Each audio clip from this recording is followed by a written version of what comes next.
Shalom, selamat jumpa lagi dalam ibadah online.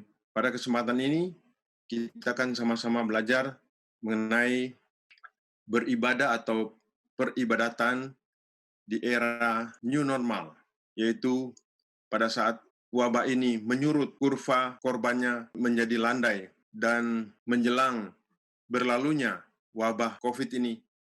Itu yang semula dicanangkan sebagai new normal, bahwa kita akan memasuki satu era sesudah melewati pandemi.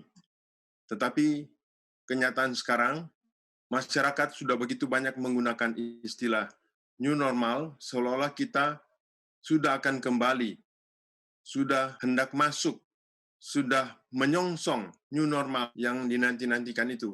Pemerintah memberi penamaan baru untuk masa ini, masa yang ternyata bukan new normal, tetapi ada berbagai kebiasaan baru yang harus diketahui dan masyarakat harus beradaptasi dengan kebiasaan-kebiasaan baru pada masa-masa mendatang ini. Di tengah-tengah pandemi, di tengah-tengah kasus memuncak COVID-19 ini.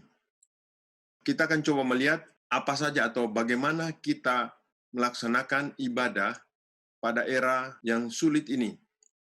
Kita akan belajar tentang beribadah di era new normal.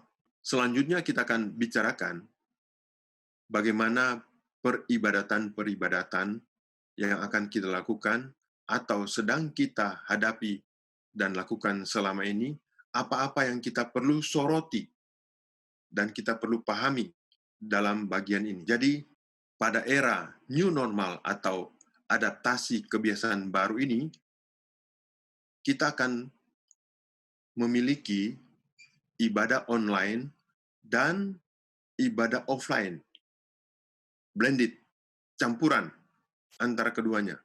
Jadi, kita harus membiasakan diri mengikuti dan melakukan ibadah online, dan ketika ada kesempatan di mana kurva itu benar-benar melandai, mungkin kita akan melakukan ibadah offline, ibadah di gedung, tetapi tetap mesti melakukan campuran keduanya, karena beberapa hal yang menahan, misalnya kelompok usia di bawah 12 tahun dan kelompok lansia yang dikatakan di atas 60 tahun, apalagi yang punya penyakit tertentu, itu harus dilindungi. Sehingga mereka bagaimanapun harus tetap dibantu, ditolong mengikuti ibadah online. Kemudian, bagaimana wujud komitmen berjemaat pada masa-masa yang masih akan kita lewati ini? Itu harus kita pikirkan. Wajibkah mengikuti tayangan ibadah gereja sendiri, tayangan online gereja GTI Meruya? Nah, semua hal-hal ini akan kita coba bicarakan secara singkat, mudah-mudahan kita semua bisa memahaminya dengan jelas. Apakah wajib mengikuti tayangan ibadah online dari GTI Meruya? Saudara, penurutan atau pembangkangan soal ini, misalnya dikatakan pembangkangan, yaitu tidak mau menurut mengikuti tayangan ibadah online, kita semua tahu bahwa hal ini tidak akan bisa dipaksakan. Jangankan dalam era pandemi seperti ini, di zaman biasa saja, tidak ada seorang pun bisa memaksakan. Bahkan, kita semua perlu tahu, mungkin kita sudah sering mendengar, tetapi kali ini lagi ditekankan bahwa kita perlu kesejatian sebagai anggota tubuh Kristus. Maka kita perlu mengembangkan sesuatu yang wajar dan asli, muncul dari dasar hati kita untuk menuruti, untuk taat, untuk melakukan sesuatu yang sesuai dengan kehendak Tuhan. Dan itu sama sekali bukan merupakan paksaan. Bukan, atau jangan sampai merupakan tempelan. Bukan karena disuruh-suruh atau diancam-ancam. Bukan pula karena sungkan. Tetapi semua hal-hal seperti ini muncul dari dasar hati sebagai ungkapan atau sikap yang muncul, yang menjadi sikap kita karena hati nurani kita.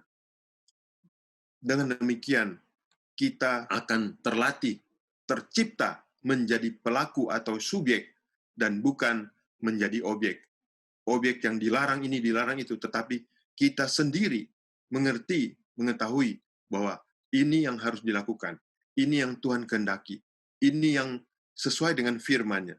Yang paling wajar tentunya adalah melakukan atau mengikuti ibadah streaming atau rekaman-rekaman video dari gereja sendiri, gereja Meruya dalam hal ini. Saudara, sekali lagi, untuk melakukan penurutan atau ketaatan seperti ini, tidak ada yang bisa memaksakan. Jadi, tidak ada yang bisa melarang. Tapi, mengikuti tayangan dari gereja-gereja lain, semuanya kita harus menggunakan nalar dan nilai moral dari hati nurani untuk menimbang penggunaan waktu, apakah itu berguna, apakah itu membangun rohani atau roh kita. Semua itu merupakan hal yang tidak bisa dilarang. Sebagai contoh, orang mau menonton tayangan dari YouTube, dari Instagram, dari Facebook, yang macam-macam. Tidak bisa dilarang. Pemimpin-pemimpin gereja, pendeta, siapa bisa melarang? Semua itu dalam tanda kutip seolah-olah bisa dilakukan. Bahkan oleh orang-orang rohani. Maka dalam hal ini, setiap kita harus benar-benar menggunakan nalar kita, menggunakan nilai moral kita. Nah, dalam hal mengikuti ibadah dari gereja lain, setiap kita harus menimbang sendiri. Dikatakan dalam 1 Korintus 10 ayat yang ke-23, segala sesuatu diperbolehkan, benar, tetapi bukan segala sesuatu berguna. Segala sesuatu diperlukan, diperbolehkan, benar, tetapi bukan segala sesuatu membangun. Kita yang harus menimbang untuk mengatur waktu, yang perlu kita pertanyakan lebih lanjut pada diri kita sendiri, apa yang mendasari keinginan dan keharusan tindakan-tindakan tersebut. Apakah kita karena sekedar gatal telinga, itu dikatakan dalam firman Tuhan, beberapa banyak orang ingin mendengar, ingin menyaksikan hal-hal yang bukan prinsip, cuma sekedar, wah itu asik, oh kalau di sana, kalau di sini, kalau begini, kalau begitu, pendeta ini, pendeta itu, apakah sekedar karena gatal telinga, atau memang ingin dan kemauan, hawa nafsu untuk belajar, untuk memperkaya pemahaman, itu sangat berbeda. Kalau pertimbangan melakukan atau mengikuti tayangan-tayangan itu sebagai dorongan ingin belajar untuk memperkaya pemahaman dan pengetahuan Alkitabiahnya, oh, itu merupakan sebuah rencana atau sebuah bagian dari cara belajar sendiri, belajar di rumah, belajar dari macam-macam sumber, itu sangat didorong. Kalau yang mendasari kerinduan untuk melihat, menambah pemahaman kita tentang firman Tuhan. Tentu, rencana belajar sendiri ini perlu dikaitkan atau dibersamakan dengan rencana belajar bersama. Paling tidak, misalnya seperti yang dilakukan bersama di dalam gereja, tubuh Kristus lokal. Seperti dalam PA, seperti dalam pertemuan-pertemuan lainnya, belajar bersama-sama, maka konten atau apa yang kita pelajari dengan melihat tayangan-tayangan dari gereja-gereja lain, dari saudara-saudara kita, itu bisa kita lihat dan kita bawa ke dalam untuk kita diskusikan, untuk kita bagikan, untuk kita pertanyakan apakah memang demikian. Sehingga apa yang kita lakukan dalam melihat dan mengikuti tayangan-tayangan lain tentu menjadi sesuatu yang membangun dan sungguh-sungguh memperkaya, menjadikan kita belajar dan belajar lagi sesuatu yang lebih cepat, lebih banyak. Itu semua adalah sesuatu yang baik. Sikap dan tindakan yang sehat adalah mengikuti tayangan ibadah gereja Meruya, di mana kita merasa yakin menjadi rumah kita. Kita merasa yakin bahwa inilah produk dari rumah kita yang harus kita nikmati, di mana kita mendapat asupan firman yang cukup, asupan firman yang dipertanggungjawabkan, asupan firman yang disediakan oleh sesama rekan-rekan kita. Bila kemudian masih merasa perlu, ditambah dengan tayangan-tayangan dari gereja lain, itu tentu tidak apa-apa.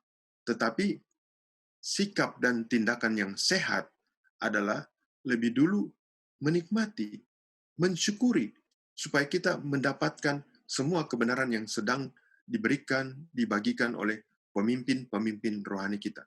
Dengan catatan, bila kita masih merasa perlu untuk menambah dengan tayangan-tayangan dan pelajaran-pelajaran dari gereja-gereja lain, adalah bahwa kebenaran yang ditangkap itu perlu dikomunikasikan bersama untuk mendapatkan kepastian apakah rumput yang hijau yang sedang kita nikmati atau racun, sehingga perlu dibicarakan supaya kita mengetahui dengan jelas.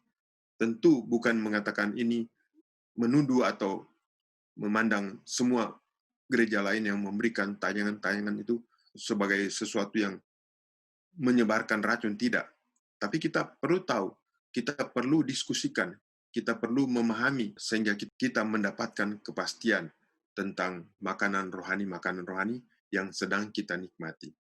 Hal berikut yang kita perlu tahu adalah firman Tuhan menyebutkan dalam Efesus 4 ayat yang ke-6, daripadanya lah seluruh tubuh yang rapi tersusun dan diikat menjadi satu oleh pelayanan semua bagiannya sesuai dengan kadar pekerjaan tiap-tiap anggota, menerima pertumbuhannya dan membangun dirinya di dalam kasih. Sebagai anggota tubuh Kristus, kita perlu mendapatkan, menerima semua pelayanan dari tiap anggota atau bagian tubuh Kristus yang lain di dalam satu tubuh. Kita semua mendapat kesempatan untuk bisa menjadi berkat. Jadi, kalau kita sempat mungkin belajar hal yang lain, kita mendapat kesempatan untuk menjadi berkat untuk tubuh Kristus di mana kita melekat sebagai anggota. Di sana kita selain menerima pelayanan dari orang-orang lain di dalam tubuh Kristus, kita juga mendapat kesempatan menjadi yang membagikan berkat. Karena itu, apa yang kita dapat, kita perlu bagikan supaya orang lain juga mendapat berkat. Memberi pelayanan atau penyaluran dukungan kepada gereja lokal sendiri, itu perlu kita pikirkan. Kalau kita melihat sesuatu yang mungkin lebih baik dari gereja-gereja lain, mungkin di sana ada ide-ide atau berbagai hal yang itu lebih baik, maka biarlah semua itu menjadi saran perbaikan yang bisa kita sampaikan, baik kepada PKS atau kepada para penatua, kita ajukan dengan japri, dengan telepon, atau melalui WA, kita memberi masukan. Demikian juga masalah dukungan dana, dukungan doa, kerinduan yang kita arahkan kepada Tuhan untuk gereja kita. Dan segala sesuatu, kita tahu bahwa tubuh kita terjadi berbagai aliran, bisa disebut di sini, aliran kehidupan dari tubuh kita kepada anggota organ seperti tangan. Ke sana ada stimulus syaraf, ada aliran kehidupan, ada aliran energi, ada berbagai hal yang diberikan untuk tangan tersebut, dan sebaliknya, tangan tersebut memberikan umpan balik kepada tubuh. Semua hal-hal ini kiranya bisa terjadi dengan secara sehat sebagai ilustrasi.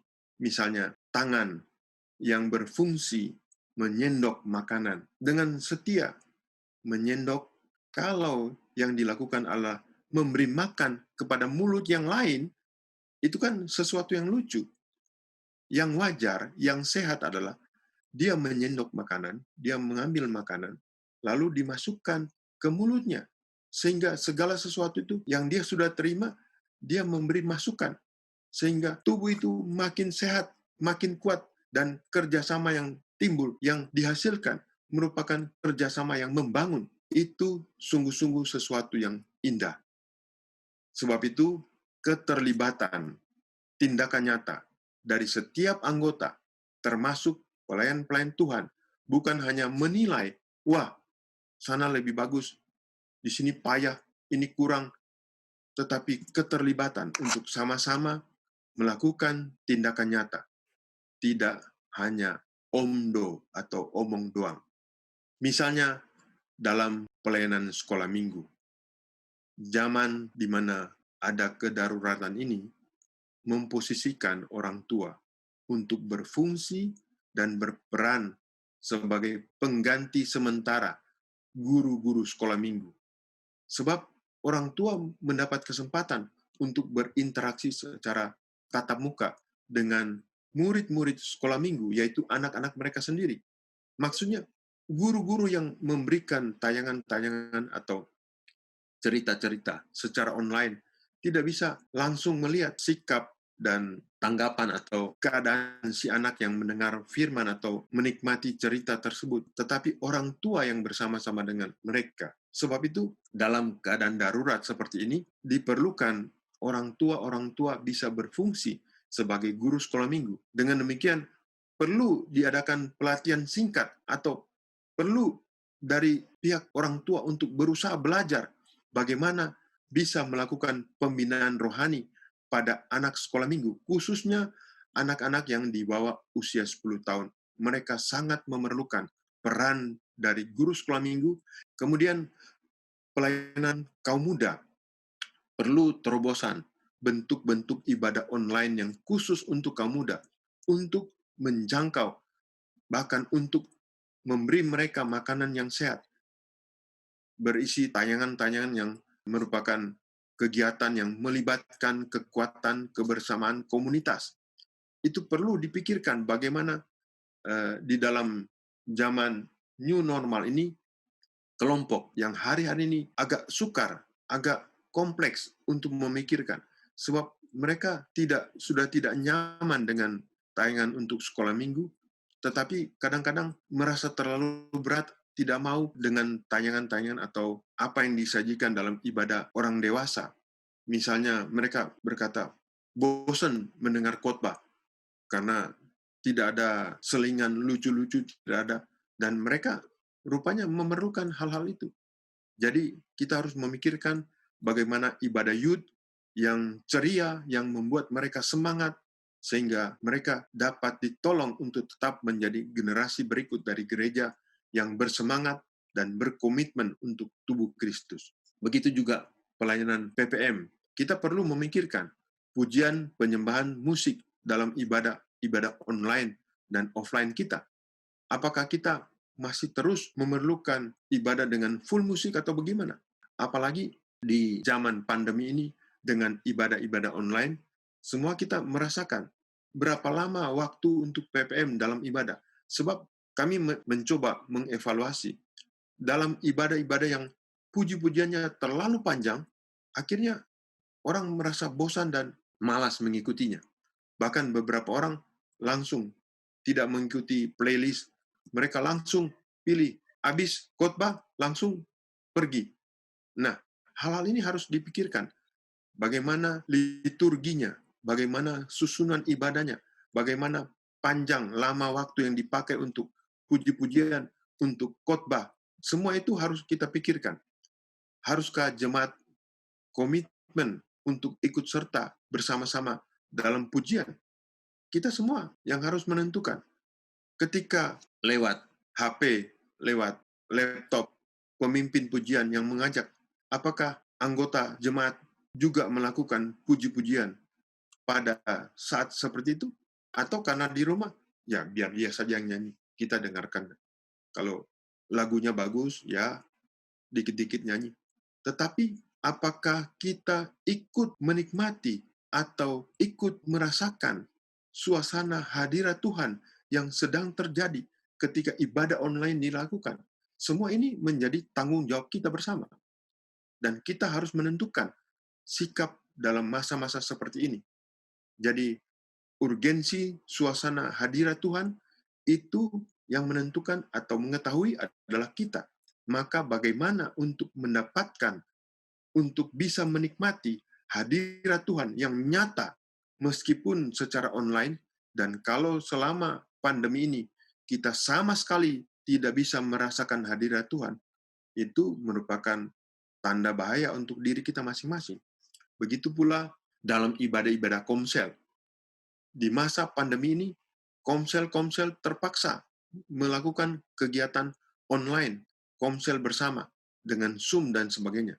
Tetapi kita harus pikirkan bentuk-bentuk baru dari kegiatan komsel, usulan pembelajaran yang lebih dan lebih menyentuh individu dalam komsel, kemudian bisa dikumpulkan pada PA Rabu secara pleno, pertanyaan-pertanyaan atau hal-hal yang dibicarakan di dalam ibadah komsel disimpulkan, lalu kalau perlu dipertanyakan dan dibagikan di dalam ibadah pleno Alkitab pleno hari Rabu, maka itu akan menjadi sesuatu kemajuan yang bisa dibagikan kepada saudara-saudara yang lain. Kita perlu beradaptasi dengan teknologi.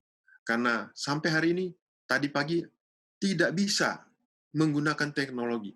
Bahkan untuk mengikuti tayangan online dari gereja pun belum bisa. Sehingga dia perlu minta bantuan. Apalagi menjalankan Zoom, dia bilang, waduh, saya tidak bisa. Kalau zaman ini kita tidak beradaptasi, tidak belajar, tidak berusaha meningkat, kita akan ketinggalan. Sebab teknologi jelas berperan hari-hari ini atau dalam masa seperti ini. Sehingga mau tidak mau kita perlu beradaptasi dengan teknologi. Memakai Zoom, Google Class, Google Classroom, Google Meet, dan sebagainya. Instagram, YouTube, itu hal-hal yang umum yang kita bisa belajar. Kalau saudara memerlukan untuk diajari hal-hal ini, bisa mengontak kantor gereja. Nah, yang terpenting yang harus kita renungkan adalah masalah terjadinya perjumpaan antara manusia dengan Tuhan, antara kita dengan Tuhan. Ini merupakan intisari, core dari semua yang kita lakukan dalam ibadah. Maka ini perlu kita renungkan, yaitu apa indikator-indikatornya bahwa terjadi perjumpaan antara Tuhan, antara kita dengan Tuhan, atau antara Tuhan dengan kita. Kalau di dalam ibadah bersama di gereja, kita sudah memiliki atau kira-kira tahu apa yang menjadi indikator-indikator. Kalau roh Tuhan bekerja, hadirat Tuhan terasa di antara semua yang hadir, wah itu berarti terjadi perjumpaan dengan Tuhan. Tetapi dalam ibadah-ibadah online ini, semua kita mesti memikirkan bagaimana indikator-indikator terjadinya perjumpaan dengan Tuhan. Kemudian bagaimana merekam semuanya itu. Siapa yang harus ditugaskan untuk merekam, meningkatkan efektivitas dari ibadah-ibadah yang kita lakukan. Bagaimana semua ini direkam, lalu siapa saja yang merekam. Hal-hal ini tidak bisa orang lain merekam, tetapi kita masing-masing. Dan hasil rekaman itu perlu kita laporkan, kita bicarakan bersama-sama sebagai gereja Tuhan untuk mencari, untuk memikirkan bagaimana peningkatan supaya setiap kali ibadah kita kerjakan, terjadi perjumpaan antara kita, anggota sidang jemaat Tuhan, dengan Tuhan. Terjadinya perjumpaan antara kita dengan Tuhan, itu menjadi core, itu menjadi inti. Kalau itu tidak ada, semua yang kita lakukan dalam ibadah online atau apapun menjadi sia-sia. Karena itu, bagaimana semua ini bisa kita pikirkan dalam ibadah online atau ibadah offline atau ibadah campuran, kita perlu memikirkan dengan serius. Nah, inilah semua hal yang kita perlu pikirkan. Jadi, dalam menghadapi masa new normal atau adaptasi kebiasaan yang baru, kita harus memikirkan hal-hal ini, dan terutama sekali, paling utama adalah hakikat terjadinya perjumpaan antara anggota jemaat Tuhan dengan Tuhan. Terjadinya perjumpaan dengan Tuhan.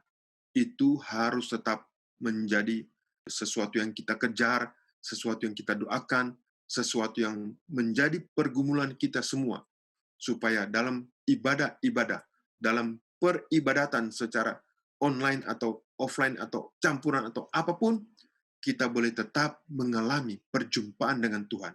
Dan itu yang akan mengubah, itu yang akan memberkati, itu yang akan membuat iman kita semua menjadi maju, menjadi bertambah, dan kita boleh mendapatkan hasil dari ibadah. Kuasa ibadah yang sangat luar biasa itu akan menjadi kenyataan. Puji Tuhan, mari kita masuk dalam doa. Tuhan, kami telah memikirkan, membicarakan, mendengarkan semua hal tentang peribadatan kami melewati masa-masa yang disebut new normal ini atau masa adaptasi kebiasaan baru ini. Tuhan, kami tahu segala sesuatu sedang berubah, dan di tengah-tengah perubahan ini kami memerlukan Engkau, kami memerlukan tuntunan-Mu Tuhan. Kiranya Tuhan menolong kami, masing-masing kami, bagian-bagian anggota-anggota tubuh Kristus, untuk bisa memahami, untuk bisa mengerti apa dan bagaimana kami harus melakukan dan menjalankan ibadah-ibadah kami. Terima kasih Tuhan buat segala pimpinan-Mu. Terima kasih buat semua kebenaran firman yang sudah kami dengarkan. Kiranya kami semua melakukannya dalam kehidupan kami. Terima kasih Tuhan. Dalam nama Tuhan Yesus kami panjatkan doa kami. Haleluya. Bless you, Indonesia.